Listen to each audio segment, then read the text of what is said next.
এখন হচ্ছে আমরা তৃতীয় অধ্যায়ের টাইপ 8 নিয়ে আলোচনা করব, অর্থাৎ আমাদের এই টাইপ 8 হচ্ছে হৃৎপিণ্ড। আচ্ছা, আমাদের এই টাইপের প্রথম প্রশ্ন কি আছে? প্রথম প্রশ্ন আছে হচ্ছে হৃৎপিণ্ড প্রাণীদেহের ড্যাশের মতো কাজ করে। হৃৎপিণ্ড প্রাণীদেহের ড্যাশ এর মতো কাজ করে, মানে কিসের মতো কাজ করে? আমাদেরকে এখন প্রশ্নটা ওইটা চেয়েছে যে প্রাণীদেহটা আসলে হৃৎপিণ্ডটা প্রাণীদেহে কিসের মতো কাজ করে। তো এখানে আমাদের অপশনে কি কি আছে? শিরা, তারপর আছে হচ্ছে জালিকা, এরপর আছে পাম্প যন্ত্র, আর আছে হচ্ছে নল। তো আমরা জানি হচ্ছে আমাদের দেহে হৃৎপিণ্ডটা হচ্ছে পাম্প যন্ত্রের মতো কাজ করে, যেটার কাজ হচ্ছে রক্ত সঞ্চালন করা বা রক্ত প্রবাহিত, ওটা রক্ত প্রবাহটাকে সচল রাখা। ঠিক আছে। আচ্ছা, এর পরবর্তী প্রশ্ন কি বলেছে যে কোনটির সংকোচন ও প্রসারণ সারা দেহে রক্তের সঞ্চালন ঘটে, মানে কোনটির প্রসারণ এবং কোনটির সংকোচন এবং প্রসারণের মাধ্যমে সারা দেহে হচ্ছে রক্তের সঞ্চালন ঘটে। এটার উত্তর কি হবে? আমরা জানি এটার উত্তর হবে হচ্ছে হৃৎপিণ্ড। হৃৎপিণ্ডের মাধ্যমে হচ্ছে সারা দেহে আসলে সঞ্চালনটা ঘটে। শিরা, ধমনী, ফুসফুস এগুলো তো আসলে ঠিক মানে জাস্ট কাজটা করে, বাট সঞ্চালনের কাজটা করে কিন্তু আসলে হৃৎপিণ্ড। ঠিক আছে। আচ্ছা, এর পরের প্রশ্নে কি আছে যে হৃৎপিণ্ড বেষ্টনকারী পর্দার নাম কি? মানে আমাদের হৃৎপিণ্ডটা কিন্তু বেষ্টন করে থাকে একটা পর্দা। এখন আমাদের প্রশ্ন হচ্ছে যে এই পর্দাটার নাম কি? এখন আমাদের এই পর্দাটার নাম হবে হচ্ছে পেরিকার্ডিয়াম পর্দা। ঠিক আছে, আমাদের এই পর্দার নাম হবে হচ্ছে কি? পেরিকার্ডিয়াম পর্দা। ওকে, পর্দার নাম হবে হচ্ছে পেরিকার্ডিয়াম পর্দা। আচ্ছা, এর পরবর্তী প্রশ্নে কি বলেছে যে মানুষের হৃৎপিণ্ডে কয়টি প্রকোষ্ঠ আছে? মানুষের হৃৎপিণ্ডে কয়টি প্রকোষ্ঠ আছে? এটা আমরা ছোটবেলা থেকে পড়ে আসছি। এটার অ্যান্সার হবে হচ্ছে 4টি প্রকোষ্ঠ আছে। কি কি আমরা জানি হচ্ছে 2টা অলিন্দ আছে, 2টা নিলয় আছে। এই 2টা অলিন্দ, 2টা নিলয়, মোট হচ্ছে 4টা প্রকোষ্ঠ আছে। ঠিক আছে। আচ্ছা, আমাদের এর পরের প্রশ্নে কি বলেছে? আমাদের এর পরের প্রশ্নে বলেছে হচ্ছে কোন রক্তনালী দূষিত রক্ত পরিবহন করে? এর পরের প্রশ্নে বলেছে হচ্ছে কোন রক্তনালী দূষিত রক্ত পরিবহন করে। তো এখানে আমাদের উত্তর কি হবে? আমাদের উত্তর হবে হচ্ছে শিরা। ঠিক আছে, আমরা জানি হচ্ছে শিরা দূষিত রক্ত পরিবহন করে। এখন দূষিত রক্ত বলতে আসলে ঠিক একদম দূষিত না, এটা হচ্ছে বোঝাচ্ছে হচ্ছে কার্বন ডাই অক্সাইড মিক্সড রক্ত। ঠিক আছে, বোঝাচ্ছে হচ্ছে কার্বন ডাই অক্সাইড যুক্ত রক্ত। দূষিত বলতে আসলে কার্বন ডাই অক্সাইড যুক্ত রক্ত বোঝাচ্ছে। ঠিক আছে। তো আর আমরা জানি হচ্ছে আমাদের দেহের শিরা হচ্ছে কার্বন ডাই অক্সাইড যুক্ত রক্ত পরিবহন করে, আর ধমনী হচ্ছে অক্সিজেন যুক্ত রক্ত পরিবহন করে। ঠিক আছে। আচ্ছা, এরপর এটা কি বলেছে? কৈশিক জালিকা থেকে নিচের কোনটি উৎপন্ন হয়? কৈশিক জালিকা থেকে নিচের কোনটি উৎপন্ন হয়? আমরা জানি এখানে আমাদের উত্তর কি হবে? শিরা আছে, ধমনী আছে, উপশিরা, ফুসফুসীয় ধমনী। উত্তর হবে হচ্ছে শিরা। ঠিক আছে, আমরা জানি কৈশিক জালিকা থেকে হচ্ছে শিরা উৎপন্ন হয়, আর হৃৎপিণ্ড থেকে হচ্ছে ধমনী উৎপন্ন হয়। হৃৎপিণ্ড থেকে ধমনী উৎপন্ন হয়, আর কৈশিক জালিকা থেকে শিরা উৎপন্ন হয়। ঠিক আছে, এটা একটু কনফিউজ হওয়া যাবে না কিন্তু, এটা মনে রাখবেন। কৈশিক জালিকা থেকে শিরা, হৃৎপিণ্ড থেকে ধমনী। কৈশিক জালিকা থেকে শিরা, হৃৎপিণ্ড থেকে ধমনী। আচ্ছা, আমাদের এর পরবর্তী প্রশ্নে কি বলেছে যে শিরা ও ধমনীর সংযোগ স্থলের রক্তনালীর নাম কি? শিরা ও ধমনীর সংযোগ স্থলের রক্তনালীর নাম কি?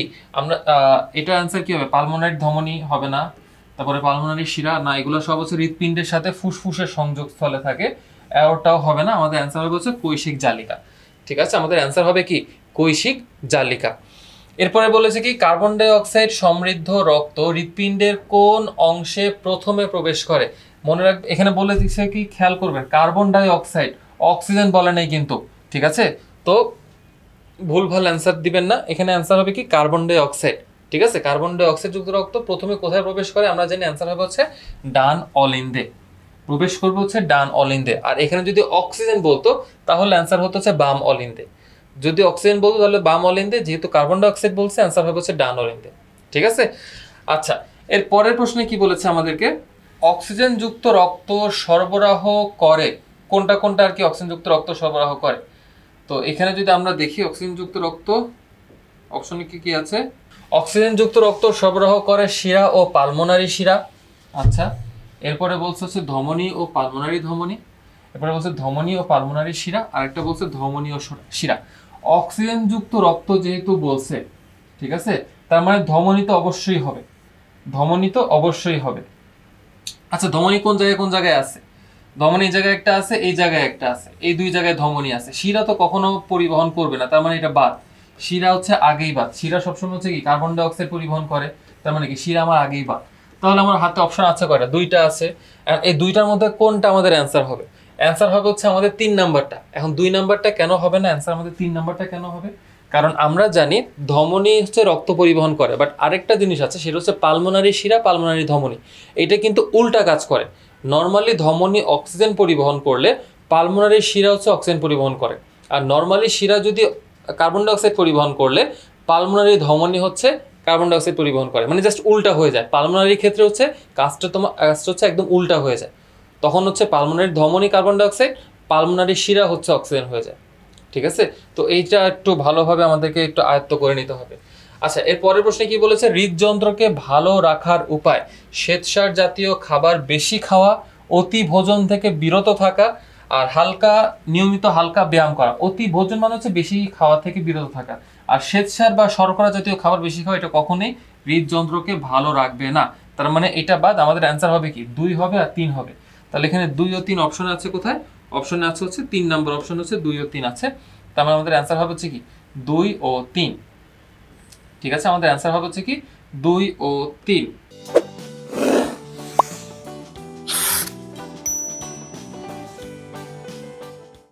ওকে, এরপরে দেখেন আমাদের কি বলেছে, শিরার বৈশিষ্ট্য চাইছে। এটা প্রাচীর পাতলা, ঠিক আছে, ওকে মেনে নিলাম।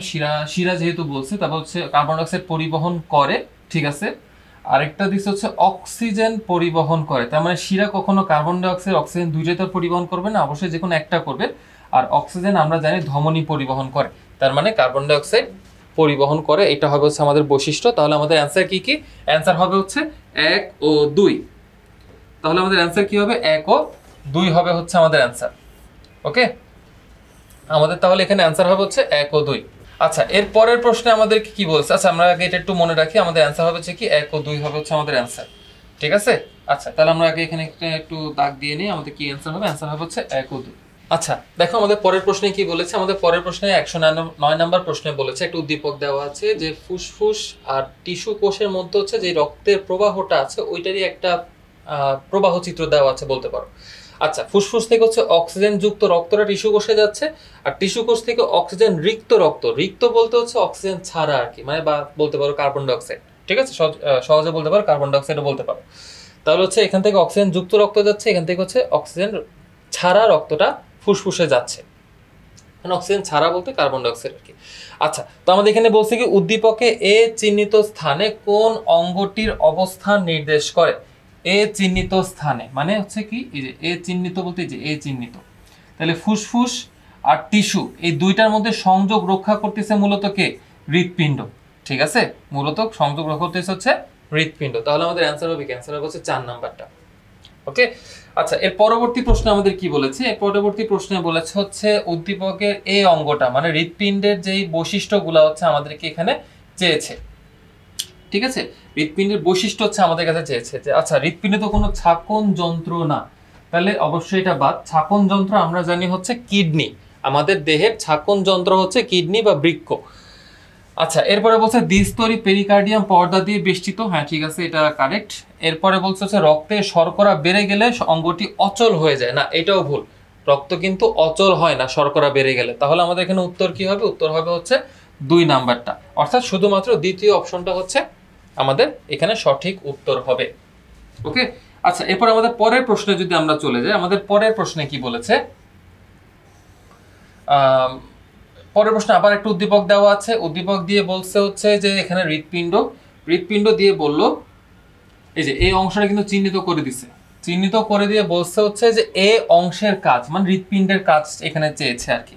রক্ত পাম্প করা, ঠিক আছে, রক্ত জমা বাঁধা না, এরকম রক্ত জমা করা বা রক্ত বাঁধা এরকম কোনো কাজ কিন্তু সে করেন আমার জানা মতে। এরপর কি সারা দেহে রক্ত সঞ্চালন। তাহলে কি আমরা আমাদের জানা মতে কি রক্ত তাহলে এই হৃৎপিণ্ড তাহলে এই 1 নাম্বারটা আর 2 নাম্বারটা এই কাজটা করে, এই কাজটা করে, এই দুইটা কাজ করে, তাই না? তাহলে আমাদের অ্যান্সার হবে কি 1 ও 3। আমাদের অ্যান্সার হবে হচ্ছে 1 ও 3 হবে হচ্ছে আমাদের অ্যান্সার। এরপরে হচ্ছে আমাদের প্রশ্নে কি বলেছে? আমাদের অ্যান্সার কি বলেছিলাম আমি? 1 ও 3 হবে অ্যান্সার। এরপর আমাদের 112 নাম্বার যেটা বলেছে যে অ্যাট্রিয়ামে সিস্টল হলে ভেন্ট্রিকলে কি হয়? যদি অ্যাট্রিয়ামে সিস্টল হয় আমরা জানি ভেন্ট্রিকলে হবে হচ্ছে ডায়াস্টল। যদি অ্যাট্রিয়ামে সিস্টল হয় এই ভেন্ট্রিকলে হবে হচ্ছে অবশ্যই ডায়াস্টল। আচ্ছা, এরপর 113 নম্বরে কি বলেছে যে একজন সুস্থ মানুষের হৃদস্পন্দন, একজন সুস্থ মানুষের হচ্ছে হৃদস্পন্দন প্রতি মিনিটে কতবার? একজন সুস্থ মানুষের হৃদস্পন্দন বলতে হচ্ছে হার্টবিট। একজন সুস্থ মানুষের হার্টবিট হচ্ছে যদি সুস্থ থাকে তাহলে প্রতি মিনিটে কতবার হবে? 60 থেকে 100 বার। ওকে, 60 থেকে হচ্ছে 100 বার হবে। আচ্ছা, এর পরের প্রশ্নে কি বলেছে? কার্ডিয়াক চক্রের ধাপ কয়টি? এটা আমরা অনেকেই জানি, কার্ডিয়াক চক্রের ধাপ হচ্ছে 4টি। কি কি? ওই যে নিলয়ের হচ্ছে সংকোচন প্রসারণ, আর হচ্ছে আবার ওইদিকে মানে বাম অলিন্দ নিলয় হচ্ছে সংকোচন প্রসারণ, আবার ওইদিকে সংকোচন প্রসারণ আছে ডান অলিন্দ নিলয়। ঠিক আছে, তো এটাই হচ্ছে আমাদের কার্ডিয়াক চক্র। ঠিক আছে, এটাই হচ্ছে আমাদের কার্ডিয়াক চক্রটা। আচ্ছা, এরপরে হচ্ছে আমাদের কি আছে এখানে? বা যে আমরা বইতে দেওয়া আছে নিলয়ের ডায়াস্টল, নিলয়ের সিস্টল, আবার ওদিকে হচ্ছে ভেন্ট্রিকলের ডায়াস্টল, ভেন্ট্রিকলের সিস্টল। তো এটাই হচ্ছে আমাদের কি কার্ডিয়াক চক্রের 4টা ধাপ।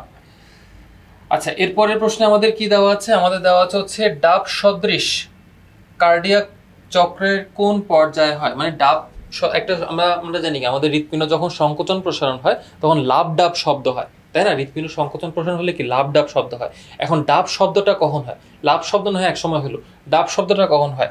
এটা হয় হচ্ছে আমাদের কার্ডিয়াক চক্রে যখন কি হয়, কি কি আছে? নিলয়ের সিস্টল, অলিন্দের সিস্টল, নিলয়ের ডায়াস্টল, অলিন্দের ডায়াস্টল। তাহলে এখানে আমাদের উত্তর কি হবে? ডাব সদৃশ শব্দটা কখন হয়?